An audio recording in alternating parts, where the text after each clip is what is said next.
Office मध्ये त्या मुलींसारखं असं करतो. आता आमची शिफ्टिंग झालेली आहे फायनल आणि 1 वीकच्या शिफ्टिंग मध्ये खूप धावपळ झाली आणि उन्हातानामध्ये कंटिन्युअस आमचं चालणं सुरू होतं. स्किन एकदम डॅमेज झाली होती. आता आम्ही करणार थोडासा स्किन केअर. चल तू पण ये. काय करायचंय? आता जास्त काही नाही करायचं, थोडंसं मॉइश्चरायझर आणि सनस्क्रीन लावून घेऊ बस. ठीक आहे, नाटकं नाही करायची काही. घे.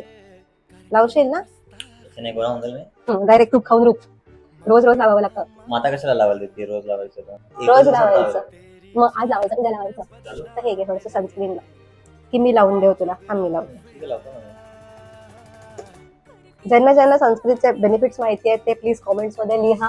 सो थोडा माणसांना कळेल की गोष्टी फक्त बायकांनी करण्याच्या नाही आहेत, माणसांना पण गरज असते सनस्क्रीनची तेवढीच. गोरा झालं पाहिजे ना पण मी आता.